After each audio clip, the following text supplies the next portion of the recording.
দর্শক, একটা ইন্টারেস্টিং খবর। সেটি হচ্ছে ডিপজল আবার রাজনীতির মাঠে, এবার বিএনপির ব্যানারে। কি আশ্চর্য ব্যাপার! তারকারা রং পাল্টাতে শুরু করেছেন, সুরও হয়তো বদলে ফেলেছেন। কদিন আগে দেখলাম ধানমন্ডিতে সেই নমিনেশন পেপার নিতে কোন উপনির্বাচন, ঢাকার কোন উপনির্বাচনে তিনি প্রার্থী হবেন, কিন্তু খুব একটা সাড়া পাননি, ফলে তিনি আর সুবিধা করতে পারেননি, ফিরে আসেন। তো এই মাত্র কয়দিন আগের কথা। এর মধ্যে তিনি আবার একটা পোস্টার বের করেছেন। সেই আহ, ২টা পোস্টার পাশাপাশি দিয়েছে প্রথম আলো। একদিকে আছে সজীব ওয়াজেদ জয়, বঙ্গবন্ধু শেখ মুজিব এবং শেখ হাসিনা। আরেকটি পোস্টারে আছে যথারীতি বেগম খালেদা জিয়া, তারেক রহমান এবং জিয়াউর রহমান। তো আসলে কি বলবো, মানে কোনো নীতি নৈতিকতা কোনো কিছুই নেই। আর এবার তারকারা, অনেক তারকা বেকায়দায় পড়েছেন। অনেক তারকা এমনভাবে, তারা গত ১৫ বছরে আওয়ামী লীগের অংশ ছিলেন।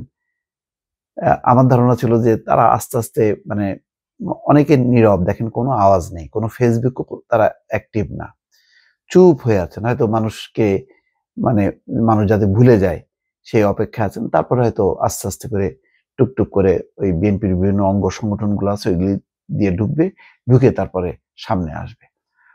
কিন্তু ডিপজল মানে দেরি করার মানুষ না, তিনি সবসময় তো ভিলেন, অ্যাকশনে থাকেন। তো তিনি এত, তার ধৈর্য নেই। তিনি প্রথম, মানে পর্দাটা খুললেন বা পর্দা উন্মোচন করলেন। সেই পর্দা উন্মোচন করার পর যে খবরটা সামনে আসলো, সেটা দেখা যাচ্ছে যে খল অভিনেতা মনোয়ার হোসেন ডিপজল গত নির্বাচনে স্বৈরাচারী আওয়ামী লীগ সরকারের হয়ে মনোনয়ন চেয়েছিলেন, কিন্তু সাড়া পাননি। সে খবর গণমাধ্যমেও প্রকাশ পায়। মনে আছে, মনোনয়ন না পেলেও এই অভিনেতাকে দেখা গেছে আওয়ামী লীগ সরকারের নির্বাচনের প্রচারণায়। সেই ডিপজল এবার বিজয় দিবস উপলক্ষে বিএনপির ব্যানারে রাজনীতির মাঠে আলোচনায় এলেন। ফেসবুকে খুব বেশি সরব নন ডিপজল। এর মধ্যে হঠাৎ করেই রাতে ভক্তদের বিজয় দিবসের শুভেচ্ছা জানিয়েছেন ডিপজল। সেই শুভেচ্ছা বার্তায় একটি পোস্টারও প্রকাশ করেছেন। পোস্টারে দেখা যায় ডিপজলের মাথার উপর বিএনপির লোগো, তার উপরে রয়েছে জিয়াউর রহমান, খালেদা জিয়া ও তারেক রহমানের ছবি। এই নিয়ে শুরু হয়েছে সমালোচনা। এদের লজ্জা শরমও কম।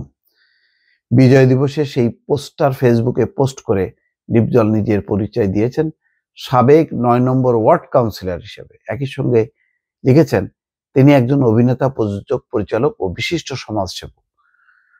পোস্টার ভক্তদের সঙ্গে ভাগাভাগি করে এই খল অভিনেতা ভেরিফাইড ফেসবুক পেজে স্ট্যাটাসে লিখেছেন, ১৬ই ডিসেম্বর মহান বিজয় দিবস। যাদের মহান আত্মত্যাগে আমাদের এই স্বাধীনতা, সেই সব বীর শহীদদের প্রতি গভীর শ্রদ্ধাঞ্জলি। লাখ লাখ শহীদের রক্তে লেখা বিজয়ের এই ইতিহাস মুক্তির বার্তা নিয়ে বারবার ফিরে আসুক ডিসেম্বর মাস। লেখাটা তো খুব সুন্দর। এর আগের সরকারের সময় একাধিকবার পোস্টার প্রকাশ করেন ডিপজল। সেসব পোস্টারে আওয়ামী লীগের হয়ে নির্বাচনে মনোনয়ন নেওয়ার আগ্রহ প্রকাশ করেন তিনি। নির্বাচনে আগ্রহ প্রকাশ করা তেমন একটি পোস্টারে ডিপজল স্বৈরাচার সরকারের প্রধান শেখ হাসিনার উদ্দেশ্যে লিখেছিলেন, মাননীয় প্রধানমন্ত্রী, দেশরত্ন জননেত্রী শেখ হাসিনা যদি আমাকে ঢাকা 14 আসনে এমপি প্রার্থী হিসেবে মনোনয়ন প্রদান করেন, আমার এলাকার মানুষের সেবা করার সুযোগ দেন, তাহলে আমি নির্বাচনে প্রার্থী হতে আগ্রহী। পোস্টারে সবার উপরে লেখা ছিল জয় বাংলা, জয় বঙ্গবন্ধু। পাশে ছিল শেখ মুজিব, বঙ্গবন্ধু শেখ মুজিবুর রহমান ও সজীব ওয়াজেদ জয়ের ছবি। কি সেই ছবিটা দেখা যাচ্ছে, পোস্টারটা পুরোটা। ২০০৮ সালে আওয়ামী লীগ সরকার ক্ষমতায় আসার আগে বিএনপি ছিলেন বিএনপির সক্রিয় কর্মী। এটা জানতাম যে সে বিএনপির কর্মী ছিল। তিনি বিএনপির হয়ে নির্বাচন করে ঢাকা সিটি কর্পোরেশনের ওয়ার্ড কমিশনারের দায়িত্ব পালন করেছেন। পরে তিনি ভোল পাল্টাতে থাকেন। ২০১৮ সালে নির্বাচনের সময় প্রকাশ্যে ভোল পাল্টানো শুরু করেন। সে সময় তিনি একাদশ জাতীয় সংসদ নির্বাচনে ঢাকা 14 আসন থেকে আওয়ামী লীগের মনোনয়ন ফর্ম কিনেছিলেন। ডিপজল মনোনয়ন ফর্ম কেনার সেই সময় প্রথম আলোকে বলেছিলেন, এই আসনে আওয়ামী লীগ থেকে যাকে মনোনয়ন দিলে তিনি নির্বাচনে জয়লাভ করে এই আসনটি প্রধানমন্ত্রী শেখ হাসিনার হাতে তুলে দিতে চান। কিন্তু শেষ পর্যন্ত তাকে মনোনয়ন দেওয়া হয়নি। আওয়ামী লীগ কি বুঝতে পারছিল যে পট পরিবর্তন হলে বিএনপি আবার বিএনপির দিকে ঝুঁকবে, কি জানি। যাই হোক, ওই আসনে আওয়ামী লীগের তখনকার এমপি আসলামুল হককে আবারও মনোনয়ন দেওয়া হয়েছিল। 2021 সালে আসলামুল হক মারা যাওয়ায় ঢাকা 14 আসন শূন্য হয়। তখন ওই আসন থেকে নির্বাচন করার আগ্রহের কথা জানান ডিপজল। ফেসবুকে স্ট্যাটাস দিয়েও আওয়ামী লীগের মনোনয়ন চাইবেন বলে জানান। পরে সে বছর 21শে জুলাই 2014 আসনের উপর নির্বাচনের তফসিল ঘোষণা করে নির্বাচন কমিশন। আওয়ামী লীগে সরব হন ডিপজল। আওয়ামী লীগ 4 জুন থেকে দলীয় প্রার্থী বাছাইয়ের লক্ষ্যে ফর্ম বিক্রি শুরু করেন। তখন মনোনয়ন ফর্ম কিনতে যান ডিপজল, কিন্তু শেষ পর্যন্ত তিনি আওয়ামী লীগের মনোনয়ন পাননি। আহারে। এরপর দ্বাদশ জাতীয় সংসদ নির্বাচনেও মনোনয়ন পাননি ডিপজল। সর্বশেষ এই নির্বাচনে ঢাকা 14 আসনে আওয়ামী লীগের মনোনীত নৌকার প্রার্থী মাইনুল হোসেন খান নিখিলের পক্ষে প্রচারণায় কাজ করেন তিনি। ডিপজলকে বিভিন্ন স্থানে গণসংযোগ ও প্রচারণায় দেখা যায়। সেই ডিপজল এবার পোস্টারে বিএনপি নেতা কর্মীদের সঙ্গে ছবি পোস্ট করে সমালোচনার মুখে পড়েছেন।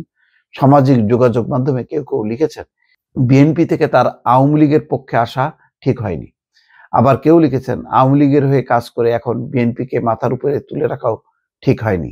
মোহাম্মদ মোহন নামের একজন ডিপজলের ফেসবুক পোস্টে মন্তব্য করেছেন, বিজয় দিবসের শুভেচ্ছা, ঘরের ছেলে ঘরে ফিরে এসেছে, এই জন্য মনোহর হোসেন ডিপজল ভাইকে শুভেচ্ছা এবং অভিনন্দন। ডিপজলের পোস্টটি ভাগাভাগি করে জুবাইদ ইসলাম নামে একজন কৌতূহলী ইমো দিয়ে লিখেছেন, রাজনীতি করলে আমার আদর্শ হবে ডিপজল ভাই, সরকার যাবে আসবে, তবে গাবতলী আমার কাছে থাকা চাই। পোস্টারের ব্যাকগ্রাউন্ড পরিবর্তন হবে, তবে আমার চেহারাটা ঠিক এক জায়গায় থাকতে হবে।